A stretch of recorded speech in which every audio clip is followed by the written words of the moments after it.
The rats found it first. Wren heard them scratching inside the collapsed wall of the old grain storage building near the south end of the market road.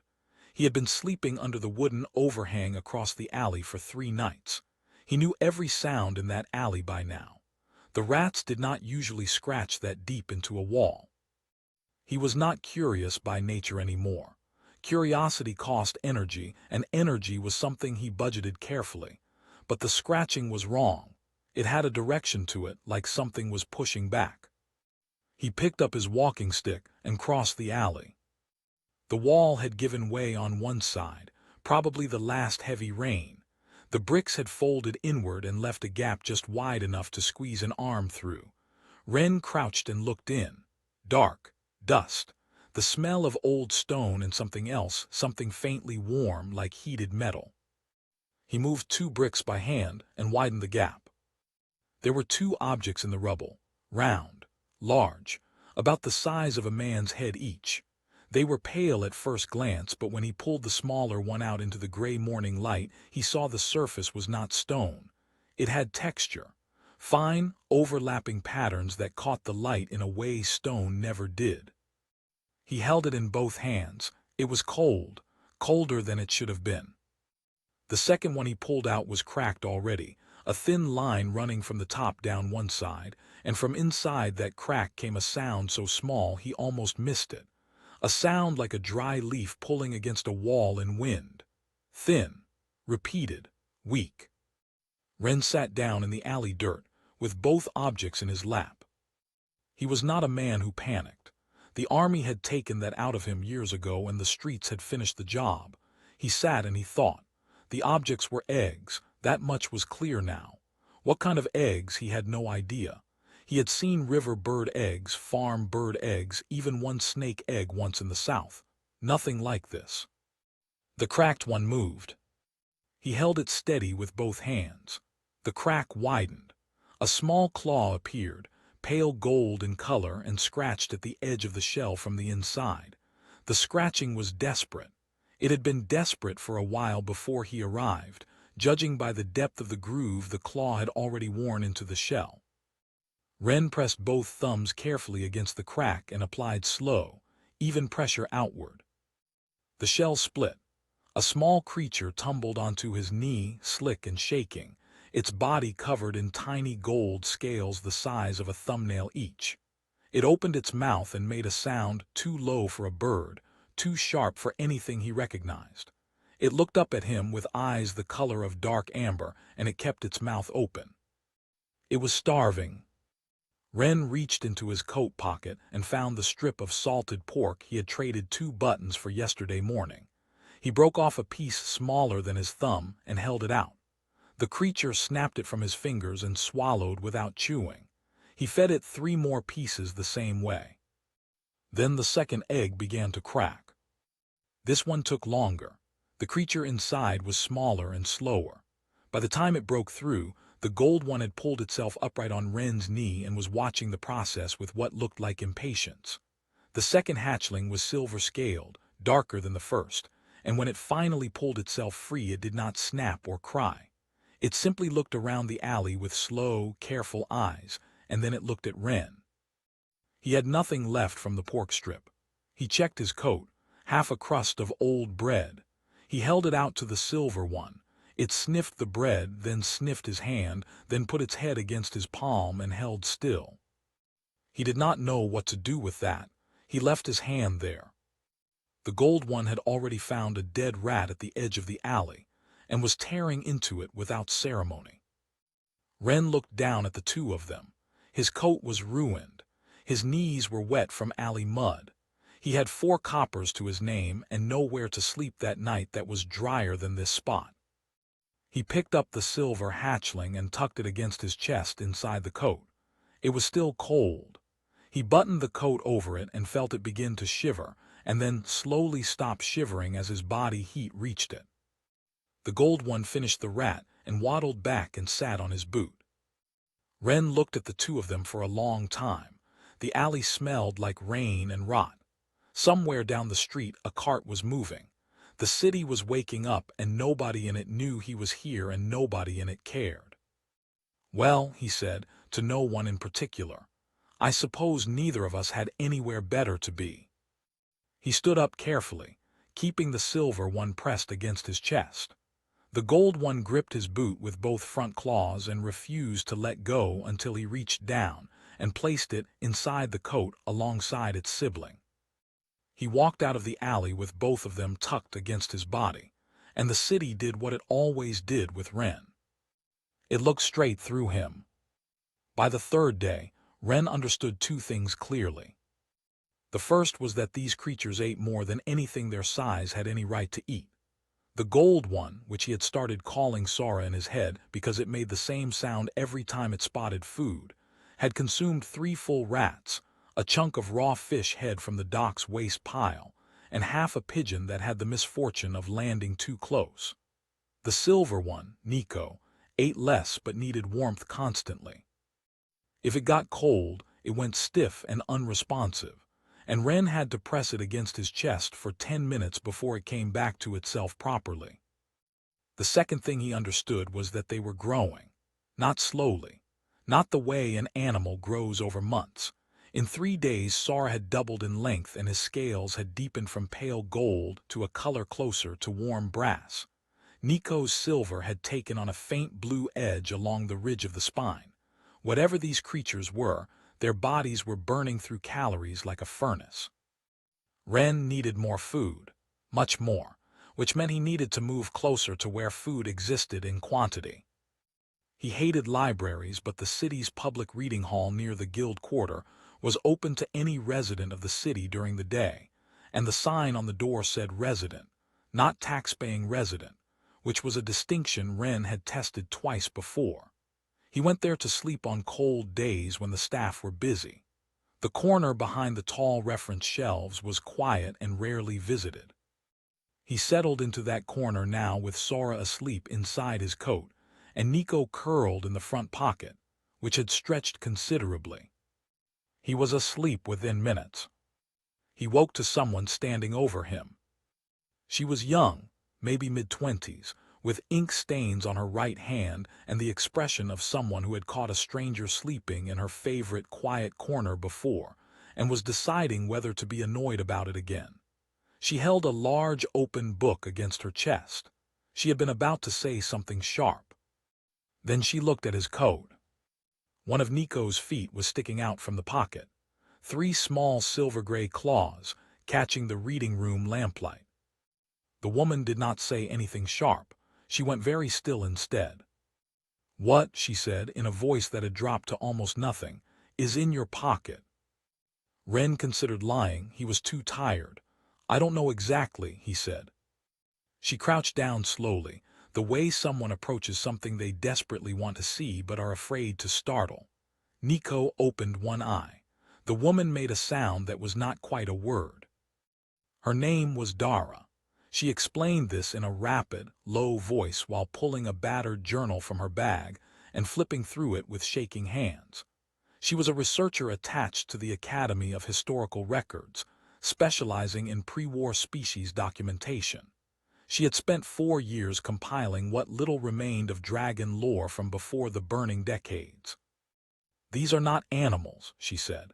She was looking at Sora now, who had climbed out of the coat and was sitting on Ren's knee examining her with the flat, measuring stare of something deciding whether she was edible.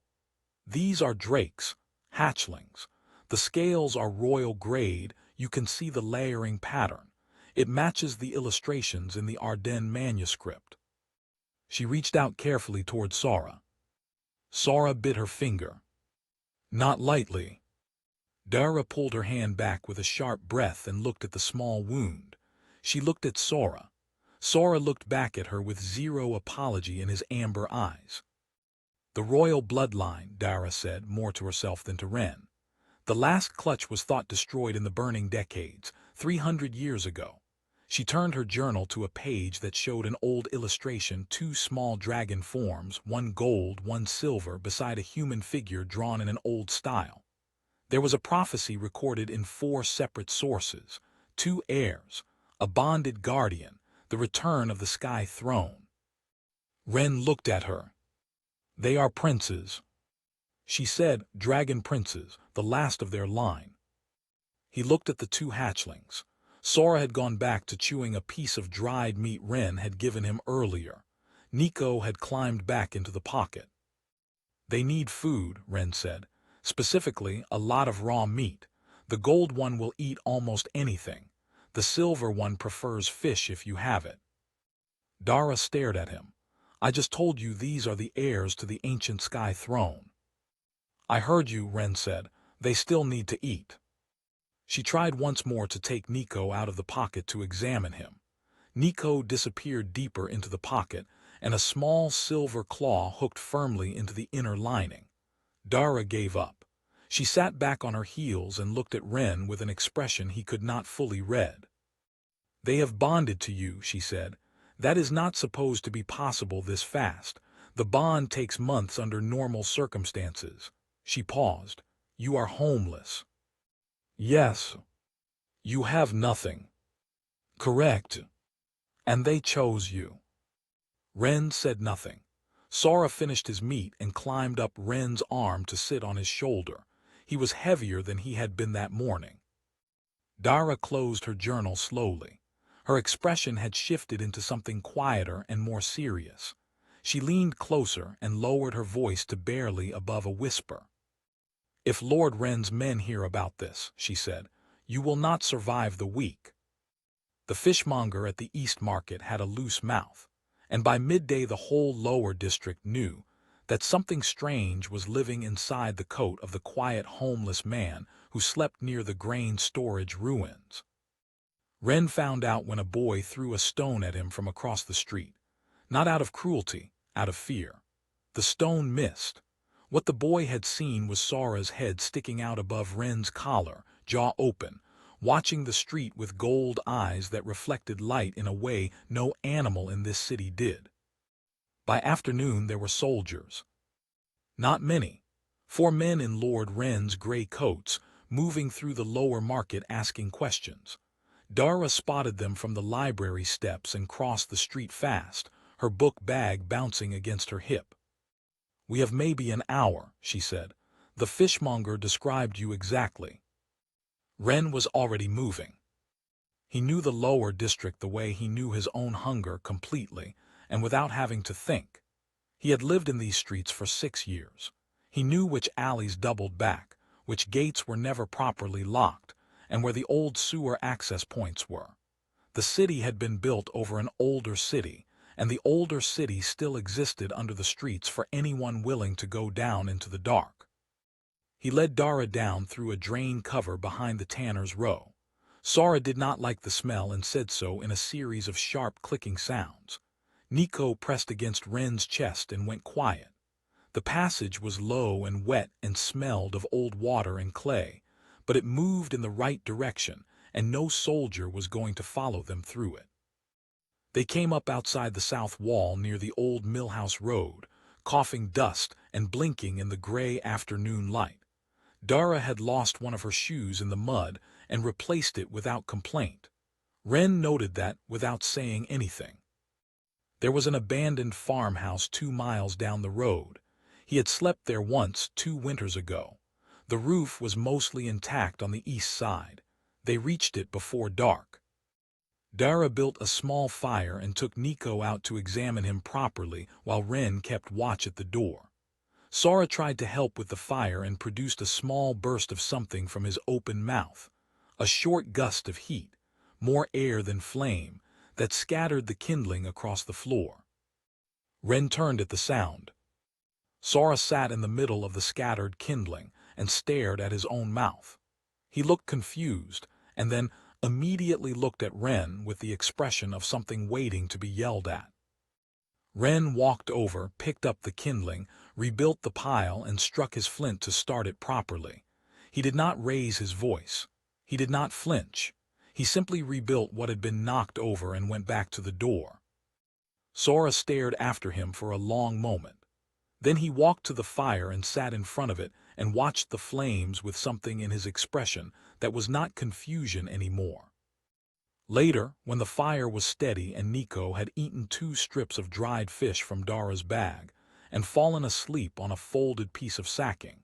Dara asked the question that had been sitting in the room since they left the city. Why did you not just leave them in the alley? Ren stood at the window looking out at the dark road. He did not answer right away. Dara waited. She was learning not to push. There was a man, Ren said finally. When I came back from the war, I was not well. I was sleeping in a doorway in the harbor city and I was sick and I had stopped caring whether I got up again. An old dock worker found me. He did not know me. He brought me food for 4 days until I could stand. He never asked anything back. He paused. I asked him once why he bothered. He said he did not know exactly. He just thought someone ought to. Dara looked at him. So I owed the world one of those, Ren said. She did not say anything to that. There was nothing useful to add. Outside, the road stayed empty and dark. Somewhere in the direction of the city, a lamp moved between trees, then another, moving slowly, moving with purpose. Bale had already found the drain exit. Dara did not know who Bale was. Ren knew the name from his market days. Lord Ren's tracker. The man was famous in the lower districts the way bad weather was famous. You did not see him until he was already there. Ren said nothing about what he saw on the road. He just said they should sleep in shifts and that he would take the first watch. Dara fell asleep in the corner with Nico still resting on the sacking near her feet. Sora climbed up onto the windowsill beside Ren and looked out at the dark road with him. His eyes caught the distant lamplight and held it. An hour into the first watch, Ren felt weight on his chest. He looked down. Nico had crossed the floor in silence and climbed up the front of his coat. The silver hatchling turned in a circle once, the way something small and careful arranges itself before settling, and then lay down against Ren's collarbone. Ren looked at the tiny creature for a long moment. He did not move. He did not shift the weight off. He closed his eyes and kept listening to the road, with one small silver dragon asleep on his chest and the night pressing in from every side. And for the first time in longer than he could remember, he did not feel like the last person left in the world. On the 5th day at the farmhouse, Ren's body finally sent him a bill for everything he had not paid attention to. He had been eating half portions since the 2nd day, giving the larger share to Sora and Nico. He had slept only during the short hours when Dara was awake enough to watch the road. He had walked 14 miles in wet boots and refused to mention the blister on his left heel that had gone from uncomfortable to something worse. By morning of the 5th day, he could not stand without the wall. Dara found him sitting on the floor with his back against the stone, sweating in the cold air with both hatchlings pressed against his sides, as if they had understood before he did that something was wrong. His skin was hot to the touch. She pressed her hand to his forehead and pulled it back fast. "You have a fever," she said. "I noticed," he said. She made him lie down. He did not argue because arguing required energy and he had run out.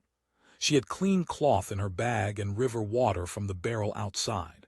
She tended to his heel and made him drink as much water as she could get into him, and then she sat with the hatchlings and let him sleep. He did not dream the way people usually dream. He went somewhere. The place was vast and dark, and the dark was not empty. It had weight and texture. The kind of dark that exists at the very top of the sky where the air runs out and the stars are just cold light falling from a great distance. Something was there with him. It was large. Large in the way mountains are large, not threatening, just permanent. Its scales were black and deep red, like old coal that still holds heat. Its eyes were pale gold, and each one was larger than Ren's entire body. It breathed in the dark, and when it breathed, the dark moved. Ren stood in front of it without backing away. He was too tired to back away. The creature looked at him for a long moment. Then it spoke. The voice did not come from its mouth. It came from somewhere inside Ren's chest, like a sound that had always been there and had only now decided to be heard. "You are the one," it said. Ren said nothing. For 300 years, the voice said, we watched. We watched your cities burn. We watched your wars. We watched your kings betray each other and your people follow them into ruin. We did not interfere. We were waiting. Waiting for what? Ren said. For what humans do when no one is watching, the voice said. Not your generals, not your lords. What a human does alone in an alley at night when there is nothing to gain and everything to lose and no one will ever know. Ren looked up at the enormous dark shape above him. You already knew it was there, the creature said. In that alley, you already knew what those eggs were somewhere below the words, and you stayed. I did not know what they were, Ren said. You knew they were dying and small and afraid, the voice said. For a creature with a good heart, that is enough. The dark began to thin. The stars got closer or he got farther from them, it was hard to tell which. The sky throne has been empty for 3 centuries, the voice said, growing quieter now like something heard from a great distance. The heirs are found. The bond is made. We have been watching you, Ren. We saw what you gave. We saw what you kept nothing back of. He woke on the farmhouse floor with Nico sitting on his sternum staring at his face. The silver hatchling's eyes were doing something Ren had not seen before, a faint glow, like light held behind thin paper, steady and calm. Dara was across the room, already tense. The fever broke, she said. About an hour ago. She paused. What did you see? Nothing, he said. He sat up carefully. He did not tell her about the dark or the voice. He filed it away in the part of himself where he kept things too large to examine right now. The attack came before noon. Bale hit the farmhouse from 2 sides with 6 men. They came out of the tree line fast and without noise, and the first Ren knew of it was the sound of boots on the east wall. He had Dara and both hatchlings out through the back before the front door came open, pushing them toward the tree line with one arm, and putting himself between them and the men coming around the south side. He was still weak. His body had only had a few hours of recovery, but he had been a soldier for 11 years, and the body remembers what the mind is too tired to think through. He held them. Dara got into the trees with Sora and Nico. Ren took a blow across the back that knocked him down and another that kept him down, and then there were hands on his arms, and he was being pulled upright with his wrists already bound. From the tree line came a sound, small but unmistakable. Sora's scream, a real dragon scream, the first full one, thin but precise and sharp as a blade. The farmhouse dust fell from the ceiling in a sheet. Then silence. Nico made no sound at all, but Ren, being dragged toward the road, looked back over his shoulder and both hatchlings were at the edge of the tree line, still, watching. Nico's eyes still held that faint glow. Ren held their gaze as long as he could. Then the road bent and the trees closed, and he could not see them anymore. Lord Ren's prison was cleaner than any place Ren had slept in years. That was the first thing he noticed. Stone walls, yes, but swept. A cot with an actual blanket. A small window with real glass. A bowl of stew left on the floor that was still warm when he arrived. He sat on the cot and looked at all of it and understood immediately that he was not being punished. He was being prepared for a conversation. Lord Ren came himself, which Ren had not expected. The man was shorter than his reputation suggested. Well-dressed, clean-shaved, with the careful eyes of someone who had held power long enough to stop enjoying it and start protecting it instead.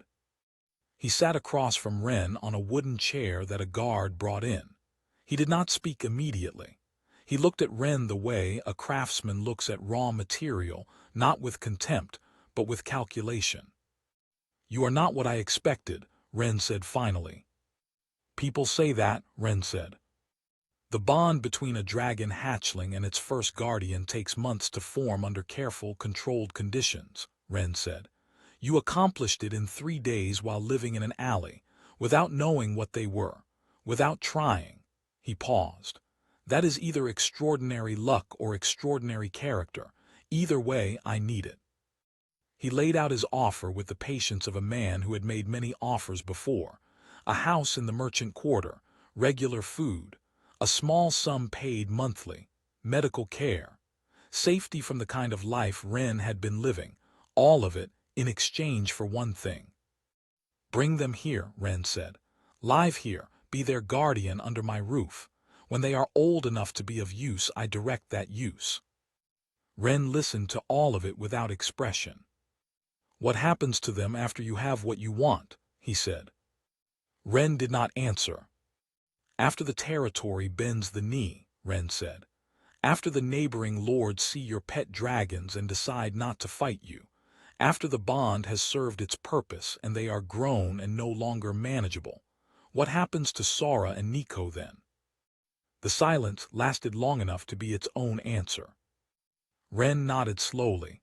"I will eat the stew," he said, "but the answer is no." Wren left without further discussion. The clean room remained. The stew was decent. 2 miles outside the city, in the same ruined farmhouse, Dara sat with her back against the wall and watched the hatchlings not eat. She had tried everything in her bag: dried fish, hard cheese, a piece of boiled chicken she had traded her spare pen for at the road market. Sora had sniffed each offering, then walked away. Nico had not moved from the spot near the window since the second day. They were not sick. Their eyes were clear, their scales steady.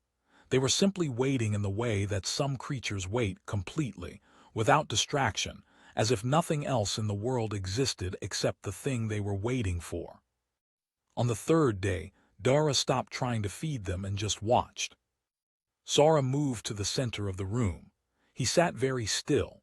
Then he opened his mouth and produced a sound that Dara had no reference for in any of her texts. Low and patient and deep for something of his size. It was not a cry of pain. It was not a warning. It was a summons, the kind of sound that assumes it will be heard across whatever distance is necessary. He repeated it, once every few minutes, steady as a heartbeat.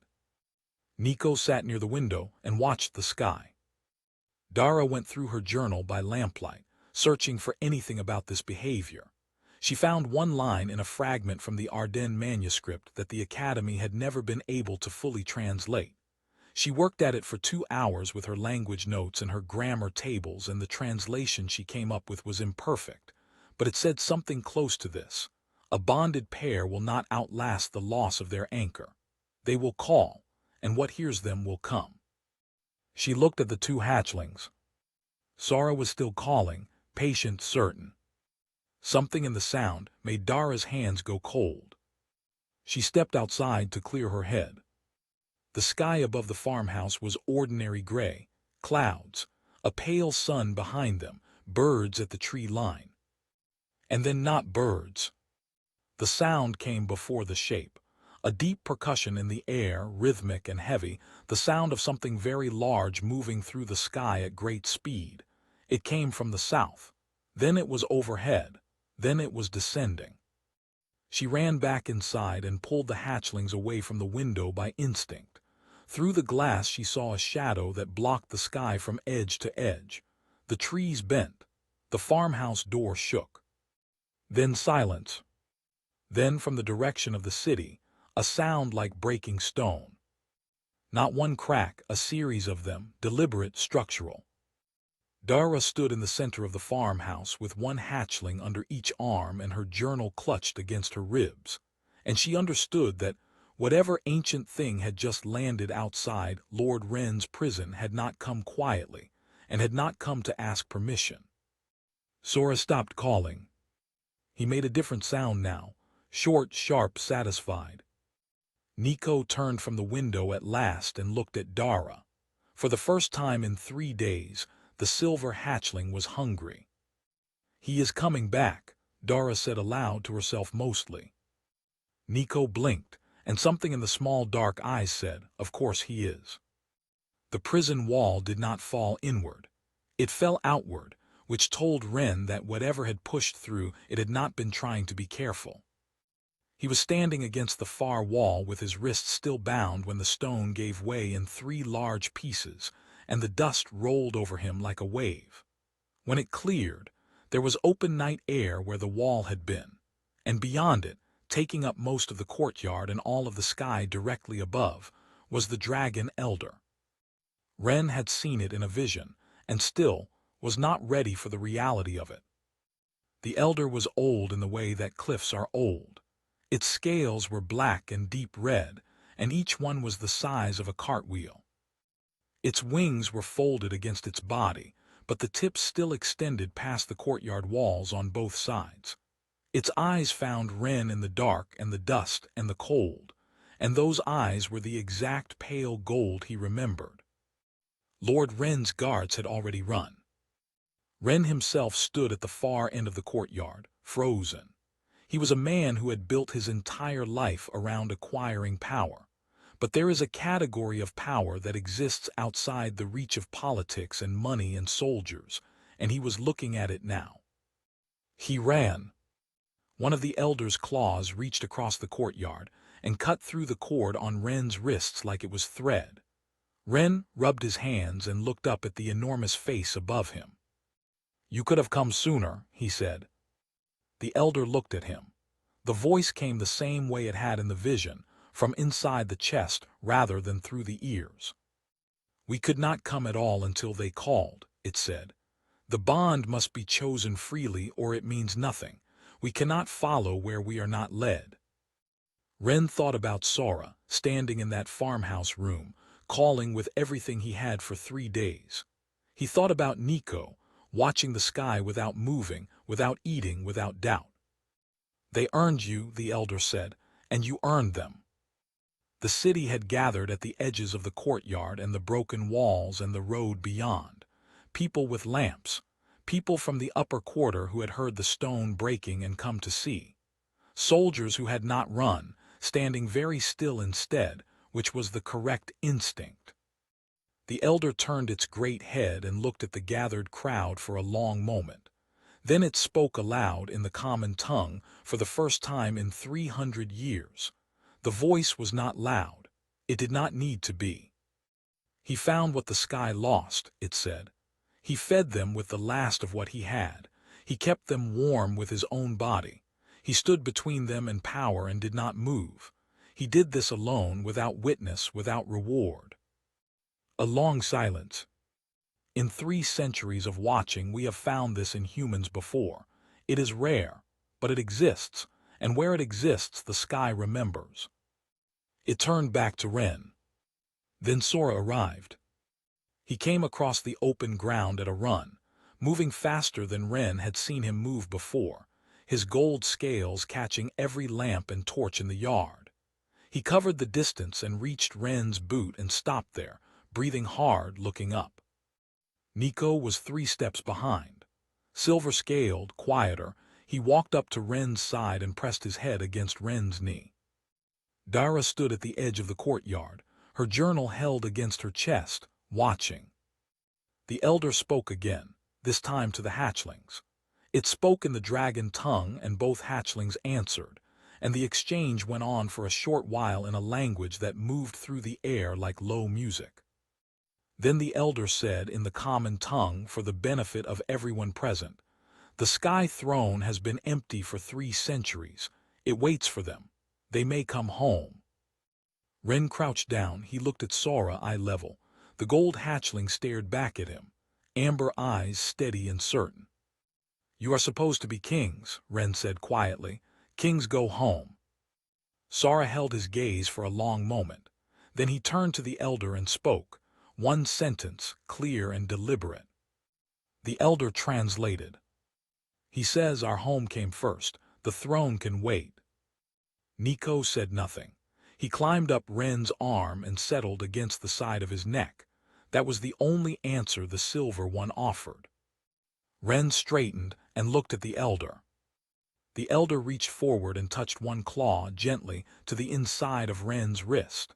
A faint mark appeared, barely visible, like a shadow pressed into the skin. 2 small wings overlapping. "The bond is recorded," the Elder said. "It does not end." Then it lifted from the courtyard with one slow beat of its enormous wings, and rose into the dark sky and was gone. Dara walked to Ren's side. She looked at the mark on his wrist, and then at the two hatchlings, and then at the crowd that was still standing in the courtyard, not knowing what to do with itself. "What now?" she said. Ren watched Sora pull free of his coat and trot ahead into the open road, nose up, already looking for something to eat. Nico dropped from his shoulder and followed, and then both of them were in the tall grass beyond the road, chasing each other in the dark. "Feed them," Ren said, "same as always." Above the grass, two pairs of small wings opened for the very first time, gold and silver, catching the first gray light of the coming morning. The sky had not had dragons in it for 300 years. It did now.